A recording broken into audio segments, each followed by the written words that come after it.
Bismillahirrahmanirrahim. Ada akun Mira 009982 ya. Dari ukhti kita di Australia, beliau bertanya, Assalamualaikum warahmatullahi wabarakatuh. Waalaikumsalam warahmatullahi wabarakatuh. Semoga Ustaz dan keluarga serta seluruh tim Mira Institute selalu berada dalam lindungan Allah Subhanahu wa taala. Semoga Allah Subhanahu wa taala memberikan perlindungan terbaik kepada Anda dan keberkahan di tempat Anda beraktivitas, dan semoga Allah memercikan keberkahan dimaksud pada kita semua. Amin ya rabbal alamin. Baik, Ustaz izin bertanya, apabila di masa lalu pernah lalai dalam menjalankan solat, lupa ya beberapa kali, apakah wajib diganti ataukah cukup dengan bertaubat kepada Allah? Karena saya pernah mendengar tidak boleh melaksanakan solat sunnah sampai semua solat yang pernah ditinggalkan diganti. Tapi saya juga pernah mendengar cukup bertaubat kepada Allah dan berjanji tidak akan mengulangi lagi. Mohon bimbingannya Ustaz. Allah barik fi. Baik, seorang yang pernah bermaksiat, apapun itu jenisnya, baik maksiatnya terkait dengan Allah, bermaksiat kepada Allah secara langsung ya, contoh diminta untuk beribadah, solat itu kan bagian pokok kepatuhan kita, bukti keimanan kita kepada Allah. Quran surah ke-20 Taha ayat ke-14 ya, solat itu bagian pokok pembuktian iman kita kepada Allah. Innani anallahu la ilaha illa ana fa'budni wa aqimis salata li dzikri. Aku adalah Allah, tak ada Tuhan yang layak dipertuhankan disembah selain aku, kata Allah, maka sembah aku. Ya, bagaimana menyembahmu ya Allah? Wa aqimis salat, tunaikan salat. Ya, untuk mengingat aku, kata Allah. Quran surah ke-20 Taha ayat yang ke-14. Ada orang tak solat, ya, tapi dia mengaku beriman, atau dia menunda-nunda solat, ya, atau solat semahunya. Ada orang puasa Daud, dia solat Daud. Puasa Daud tu dia puasa Senin, Selasa dia rehat, ya, Rabu dia puasa, Kamis dia rehat. Tu puasa Daud. Ada ni orang solat Daud, ya, subuh dia solat, zuhur tak. Asar dia solat, maghrib tak. Itu solat Daud. Itu tidak ada ya. Dia melakukan itu, dia maksiat pada Allah, maksiat dalam hal ibadah. Ada maksiat hakun adami ya, maksiat yang terjadi dari anggota-anggota tubuh pada soalan-soalan yang memang dilarang oleh Allah. Ya, lisan cakap yang baik, dia bercakap tak baik, dia mencela orang lain, padahal Allah mengatakan ya ayyuhalladzina amanu la yaskhar qaumin qaum, hai orang-orang beriman, jangan saling mencela. Quran surah 49 ayat 11 ya. Dia mencela, dia bermaksiat. Semua jenis maksiat ni, baik terkait hubungan dengan Allah ibadah atau terkait dengan interaksi sosial dalam kemanusiaan, muamalah, itu cara mengobatinya untuk kembali pada jalur yang benar. Cara pertama adalah dengan bertobat. Quran surah keempat An-Nisa ayat 17. Quran surah keempat An-Nisa ayat 17.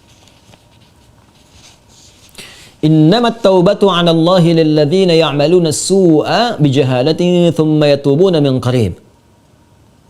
Sungguh taubat yang diterima oleh Allah itu Subhanahu wa taala, taubat yang diterima oleh Allah itu Subhanahu wa taala adalah taubat dari perbuatan buruk, su. Ya, perbuatan buruk, su itu perbuatan yang menyalahi ketentuan Allah. Ya, diminta memandang yang baik, dia pandang yang tak baik. Diminta solat, dia tak solat. Itu perbuatan buruk. Dan sumbernya dari nafsu yang digoda oleh setan. Jadi perbuatan su itu sumbernya dari nafsu yang diprovokasi oleh setan, digoda oleh setan, dikuasai oleh setan. Itu ada di Quran surah ke-12 Yusuf ayat 53. Wa ma ubarri'un nafsi innan nafsa la'ammaratun bis-su illa ma rahima rabbi. Kita tak mampu menganggap diri kita suci karena ada nafsu yang masih diprovokasi, digoda oleh setan. Orang yang mengikuti godaan-godaan setan itu, was-was setan itu, maka nanti jiwanya akan mengikuti perintah setan, mengajak pada keburukan. Itu yang disebut dengan ammarah bisu namanya. Ya, mata melihat yang buruk, su. Lisan cakap yang buruk, su. Telinga dengar yang buruk, su. Jamak dari su, sayyiat namanya. Bila banyak dikerjakan sayyiat. Allah itu punya sifat Rahman, punya sifat Rahim, yang tidak menginginkan hambanya pulang membawa maksiat. Kamu ini lahir bersih, bersih keadaannya, tampilannya bersih, tak ada dosa, tak ada keburukan, tak ada kotoran. Kenapa pulang kepada Allah jadi kotor? Kerana itu Allah tak berkehendak. Allah tidak berkehendak bila ada hamba satu pun pulang kepada Allah dalam keadaan maksiat, dalam keadaan kotor. Maka sepanjang dia hidup diberikan kesempatan untuk taubat. Taubat ini nanti yang berpeluang membersihkan kembali kotoran-kotoran dosa dan menyucikan jiwa-jiwa yang penuh dengan dosa-dosa. Ini taubat namanya. Nah, taubat itu nanti ada 3 turunan hukumnya. Ada 3. 1, mengakui kesalahan. Salah ini. Jadi kalau kita sadar ya pernah salah, itu sudah sepertiga taubat. Dan itu mahal sekali, hidayah Allah mahal sekali. Itu yang tak dipunyai oleh syaitan. Syaitan itu tak punya itu. Ya, karena sifat sombong, dia tahu Allah itu penerima taubat tapi tak mau taubat. Ketika diminta oleh Allah itu untuk taubat, diberikan isyarat tuh, dikonfirmasi, ditanya, "Ma mana'aka alla tasjud?" Ya, "Ma mana'aka alla tasjuda idz amartuk?" Kenapa kau tak mau sujud ketika aku perintahkan? Itu kan isyarat taubat. Ya, Quran surah ke-7 ayat 12. Ya, tapi dia tak mau taubat. Ya, tak mau taubat.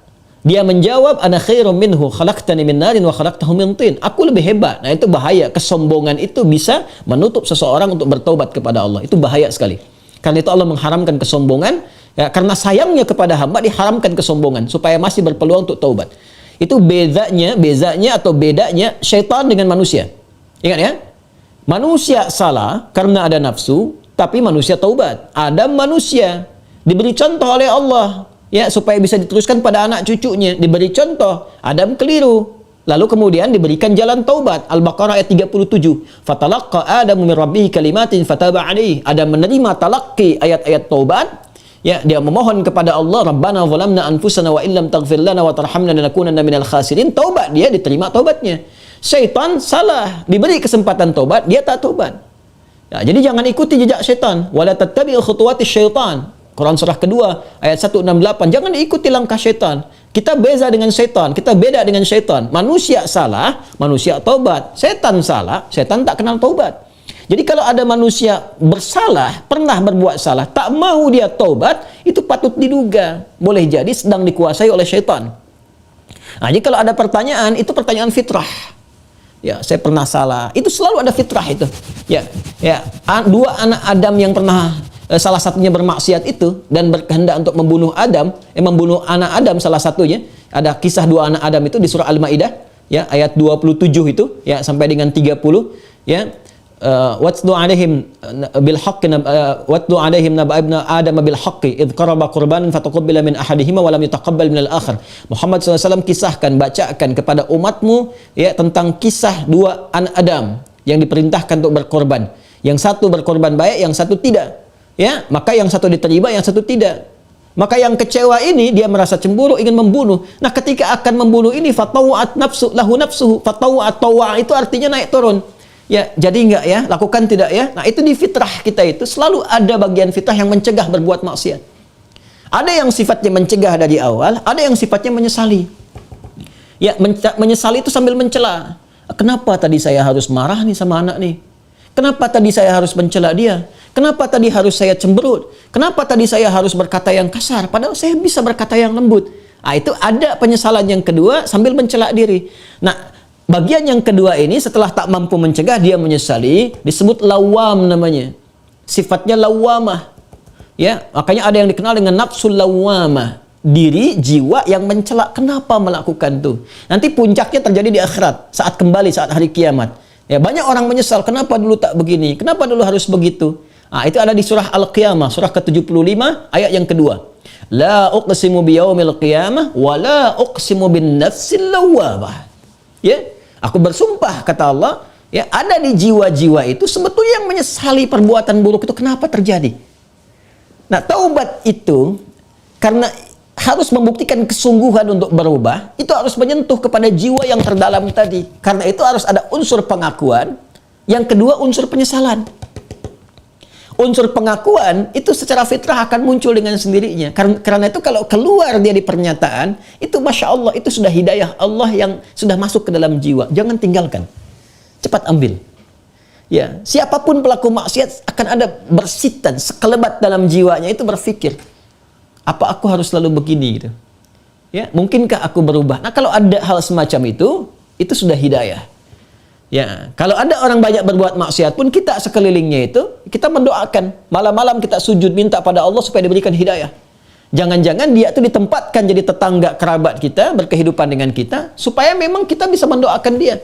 Ya, bukan mengutukinya, mencelaknya, tidak. Mungkin supaya dengan adanya kita ini dia bisa melihat jadi wasilah hidayah dari Allah Subhanahu wa taala. Jadi pertanyaan semacam ini itu sudah sepertiga bagian dari karunia Allah. Selanjutnya apa? Sesali itu. Jadi mengakui, nah ini sudah disampaikan. Kedua, menyesali. Menyesal itu sudah bagian perwujudan, ya, supaya kita bisa mengendalikan nafsu lawamah tadi, supaya tidak dibawa ke akhirat. Ya, jadi dengan menyesal itu nanti digugurkan oleh Allah hal-hal terkaitnya sehingga lapang hati kita. Ciri orang taubat itu, ya, kalau dia sudah bertobat mendekat kepada Allah, yang pertama diberikan oleh Allah kelapangan hatinya, ada ketenangan. Ya, yang tidak bisa dirasakan ya dengan bandingan-bandingan materi. Tidak sama dengan ketika diberi materi dunia, dikasih uang, ya, senang, bahagia, lapang, dikasih kereta, bahasa Malaysia kereta, mobil, ya, atau fasilitas lain, senang, lapang. Taubat itu punya ciri sendiri, tak sama dengan kebahagiaan itu. Ya, dia ada menghunjam ke kedalaman hati itu, ada ketenangan, ya, ada kelapangan. Jadi begitu kita sujud, ya kan? Kemudian kita minta ampun, mengakui, menyesali, air mata keluar, nah, getaran itu yang menggerakkan jiwa, nah itu sudah menyentuh kepada hati. Ya. Jadi ulama dahulu mengajarkan taubat itu sampai hatinya tersentuh. Ya, bukan taubat yang di lisan saja, saya taubat ya Allah, taubat ya Allah. Ya, taubat itu mesti mampu melapangkan hati, jiwanya mesti tersentuh. Keadaan hati yang lapang, yang tersentuh sehingga menjadikan cawan hatinya terbuka, siap menerima perubahan, itu disebut nasuha namanya. Nasuha. Ya, karena itu pernah dengar nasihat. Saya mau minta nasihat dari ustaz. Nasihat itu dari kata nasoha, sesuatu yang melapangkan. Karena kalau kita dengar nasihat, hati kita lebih lapang. Anda punya masalah, konsultasi, diberikan jawaban, hati lapang. Itu nasihat namanya. Ya, seakar dengan kata nasoha. Nasoha yansohu. Sifat keadaannya disebut nasuha. Karena itu kita mendengar ada ungkapan, istilah, bahkan diambil dari ayat-ayat yang sampai kepada kita, taubat nasuha. Ya kan? Taubat apa? Nasuha, taubat yang mampu melapangkan hati. Caranya bagaimana? Mengakui, menyesali. Penyesalan itu harus langsung bisa menyentuh kepada jiwa. Ya, karena itu ada ulama mengajarkan istighfar sekian kali supaya jiwanya tersentuh, bangun di malam hari, ya kan? Yang ketiga, di bagian terakhir, membuktikan perubahan dari hasil taubat itu. Membuktikan perubahan dari hasil taubat itu dengan beramal soleh. Dengan beramal soleh. Jadi kalau saya bisa ilustrasikan seperti ini. Bismillah. Ini salah. Perbuatannya disebut dengan su. Ya, dengan segala turunannya. Mata salah, telinga salah, lisan salah sampai ke kaki, itu perbuatan su. Jamaknya sayyiat. Ya, tadi Quran surah ke-4 An-Nisa ayat 17 yang menggunakan su, 18-nya sayyiat. Ayat 17, innamat taubatu 'ala Allahi lil ladzina ya'maluna su'a bijahalatin. Ayat 18-nya, wa laysatit taubatu lil ladzina ya'maluna sayyiat. Ya, dan seterusnya ayat. Ini yang jelek, saya silang. Lawan dari ini namanya salih. Jamaknya salihat. Wal 'asr innal insana lafi khusr illa alladhina amanu wa 'amilus salihat. Ya, man amana wa 'amila amalan salihah. Ini tunggal, ini bentuk jamaknya. Taubat adalah jembatan yang mengalihkan perbuatan buruk ini kepada amal saleh ke sini. Tadi diawali dengan mengakui, ya Allah salah nih. Nah, biasanya Allah bantu dengan hidayah, ada pengakuan itu. Ya, ada pengakuan dalam diri kita, mengakui kita berdosa, mengakui kita keliru, kan? Diberi jalan oleh Allah, diberikan sentuhan. Nah, ini anugerah yang pertama nih. Karena itu kalau ada diberikan ini, tadi saya katakan itu sepertiga dari anugerah. Sambut dengan penyesalan, menyesali. Menyesal ini tak hanya mengatakan, kita katakan saya menyesal ya Allah, tak. Sampai merasakan di hati itu kelapangan. Itu yang disebut nasuha. Taubat nasuha, taubat yang melapangkan kepada jiwa, kepada hati. Ya, sampai merasa tenang, enak, kan? Mampu membezakan antara ini keliru, ini benar, kan? Kita menyesal, air mata keluar. Makanya Nabi pernah menyampaikan dalam kondisi seseorang itu, Masya Allah, kan? Dia dalam keadaan sunyi sendiri, lalu menetes air matanya karena merasa berdosa, ya. Menyesal dia, menetes air mata dalam kesendirian karena merasakan penyesalan dari dosa. Seketika Allah turunkan ampunan untuknya. Ya, itu banyak riwayat-riwayat yang sahih. Yang ketiga, membuktikan keberhasilan dari taubat ini dengan merubah ini yang yang sayyiat jadi saleh, salihat. Mengganti perbuatan buruk yang salah itu dengan amal yang saleh. Apa kaitan dengan pertanyaan tadi dari saudari kita yang dari Australia tadi? Ya, kaitannya adalah ini bentuknya seperti apa? Apakah harus sama dengan jenis kesalahan yang dilakukan atau berbeda? Yang penting amal soleh saja. Karena ayat-ayat Quran yang mengiringi ini sifatnya memberikan kata umum. Ya, faman taba wa aslaha. Siapa yang tobat wa aslaha. Kemudian dia memperbaiki diri. Aslaha itu kan berubah menjadi soleh. Aslaha yuslihu. Aslaha. Itu banyak ayat di Al-Quran tuh. Mentaba wa aslaha, taba wa aslaha. Dia taubat lalu dia buktikan ingin berubah jadi saleh, memperbaiki diri. Ya, karena katanya masih umum sifatnya, karena itu terbuka untuk bisa mengerjakan berbagai hal. Yang penting ada pembuktian. Jadi yang dituntut dari taubat itu sifatnya pembuktian saya berubah. Ya, pembuktian saya berubah. Itu intinya. Ya, jadi ketika sampai di level kedua ini pun ampunan turun. Tapi untuk membuktikan bahwa kita sudah meraih ampunan itu, kita buktikan dengan merubah diri. Berubah dari sini, bertransformasi, berpindah ke sini. Bagaimana caranya? Buktikan. Disinilah kemudian para ulama membimbing kita. Ya, ada pendapat misalnya yang mengatakan, kalau jenis yang ditinggalkan perbuatan sayyiatnya atau maksiatnya, ya terkait dengan ibadah kepada Allah, pernah meninggalkan salat, kan? Maka bagaimana cara memperbaikinya? Ganti, perbaiki solat ini. Ya. Dari yang pernah kemudian ditinggalkan. Maka ada yang berpendapat dengan qadha salat ketika ingat, dikiaskan. Ya. Maka di waktu-waktu tertentu, ya, saat yang bersamaan, misal setelah salat zuhur ditunaikan, zuhur selesai ditunaikan. Ya, maka yang lain ada salat sunnah, dia mencoba untuk mengganti dahulu yang terdahulu, yang pernah dia rasakan tertinggal. Dia niatkan untuk mengganti. Ya, ini di mazhab Syafi'i sangat populer. Ya, maka dia sholat kemudian untuk dia niatkan mengganti yang terdahulu. Begitu masuk kemudian waktu maghrib, ba'da maghrib orang sholat sunnah, dia mencoba mengganti yang terdahulu lagi. Ini satu pendapat di antara sekian ragam. Ya, ada kedua yang berpendapat tak dibatasi dengan sholat ini saja. Ketika dia tobat, diterima tobatnya, diampuni. Kalau sudah ampun, turun ampunan Allah turun, diampuni, ya gugur yang kemarin itu, selesai. Tinggal dia buktikan memperbaiki. Bagaimana cara memperbaikinya? Ya, sesuai dengan keadaan dia yang baru. Kalau dia sudah kerjakan sholat zuhur, ya sudah, selesai sholatnya. Mengganti yang dulu-dulu, perbanyak amalan yang lainnya dengan sholat sunnah. Dia kejar qobliyah zuhurnya, dia kejar ba'diyah zuhurnya, untuk membuktikan kepada Allah bahwa dia telah sungguh-sungguh berubah. Ya, ini hanya ragam saja bagaimana kita kemudian bisa memilih di antara ini, dan semua punya jalurnya yang dapat dipertanggungjawabkan secara syariat. Ya, jadi dipersilahkan. Anda nyamannya mau yang mana yang dikerjakan, tapi hanya ingin menunjukkan ini ada perubahan dalam diri kita. Jadi boleh Anda perbanyak amalan-amalan sunnah. Ya, ada yang berpendapat ambil karena umum sifatnya, tidak ada spesifik menekankan kepada Anda. Ya, harus mengganti yang terdahulu misalnya dengan kerjakan yang fardu lagi, nggak ada yang spesifik begitu. Karena itu tafsirannya luas. Ya, kaidah berkata sepanjang umum tidak ada takhsis, maka jangan ditaksis.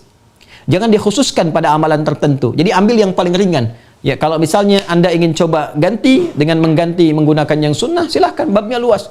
Perbanyak ibadah sunnahnya, bangun malam tahajud, buktikan dalam kebaikan, dan seterusnya.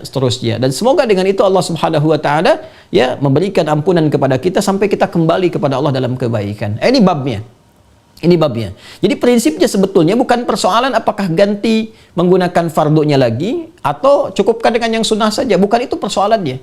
Persoalannya sejatinya adalah bagaimana kita membuktikan kepada Allah kita berubah. Dan babnya luas. Ya. Jadi kalau Anda kemudian ingin memperbanyak yang sunnah, silahkan. Perbanyak sunnahnya, tunjukkan merubah. Sedangkan yang kemarin sudah kita mohonkan kepada Allah, minta diampuni, terampuni. Ya, Allah berikan kepada kita, diampuni, dan seterusnya. Ya, jadi kalau Anda ingin pilih kemudian untuk mengulang kembali, dikiaskan sholat di saat ingatnya. Ya, orang lupa saat ingatnya, pada waktu ingatnya dia itu sholat. Ya, orang tertidur bangun, saat bangunnya dia itu sholat. Misalnya ada orang tidur dari subuh, kemudian dari sebelum subuh dia tidur, bangun-bangun, dia jam 10 misalnya kan. Ya, baru ingat dia belum sholat subuh. Maka saat ingatnya itu, dia kemudian menunaikan sholatnya. Nah, ini dikiaskan kepada keadaan seperti itu, ya, kemudian dia tunaikan. Adapun orang-orang yang kemudian dia ingin memilih, saya ingin perbanyak yang sunnahnya saja, tak ada masalah. Ya, tak ada masalah. Ya, jadi silahkan perbanyak sholat sunnahnya, dan tidak ada satupun dalil yang spesifik mengatakan dilarang menunaikan sholat sunnah sebelum yang fardunya tercukupi dahulu. Kita pun tak tahu berapa fardu yang sudah tertinggal. Bagaimana mencukupinya? Ya, jadi nggak ada dalil spesifik seperti itu. Yang ada adalah terbuka luas untuk kita beramal, membuktikan kesungguhan kita telah berubah.